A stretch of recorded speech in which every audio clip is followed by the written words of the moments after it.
According to the story in the book of Genesis, life began in a garden. It was an earthly paradise, a place of beauty and abundance, and its two inhabitants, Adam and Eve, were not troubled by time passing or their own aging. That is, until they tasted the fruit from the tree of knowledge, which they'd been forbidden to eat. Whether that fabled fruit was an apple, or, as some scholars suspect, a quince, for their curiosity and transgression, the pair were promptly expelled. After leaving the garden, they became mortal, and clocks began to tick. Whether or not one believes the ancient tale, time is still the enemy when it comes to our aging, and a garden, however small, is still a piece of paradise worth cultivating. The word paradise has its roots in the old Iranian paradisa, meaning a walled enclosure. And this is what I am fortunate enough to tend, a small enclosed garden within a smallish city, in which the outside world feels far away. But for me, the walled garden's meaning has always drifted towards metaphor, descriptive not only of a space planted with roses and herbs and fruit trees, but of human consciousness, and even the physical self. I may be an old woman, but I am what I think. I am what I plant. I am what I cause to flourish. Flourishing is much on my mind at present, as the old year creaks towards its close. For on the first day of the new year, I will turn 70. It's an age that once seemed so far in the future as to not be worth worrying about.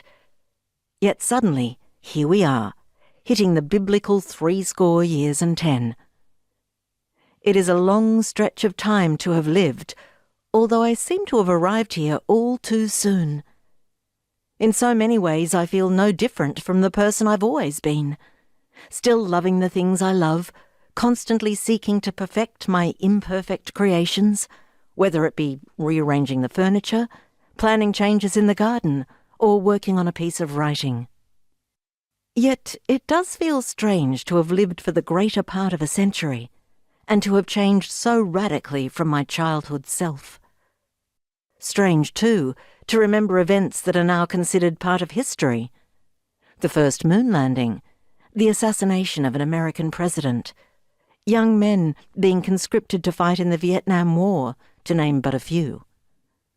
My own aging first came under scrutiny in my late 40s, a difficult and confronting time for women.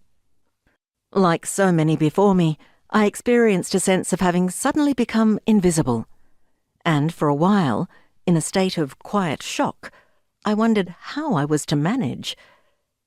At the time, I was already juggling other difficulties: chronic homesickness, a fraught relationship with an adopted child, and the last thing I needed was this nebulous sense of having lost myself somewhere along the way, never mind the night sweats and the hot flushes. Stressful doesn't come close to describing the sorrow and anxiety of those years, and yet somehow they were weathered. But 70 feels different.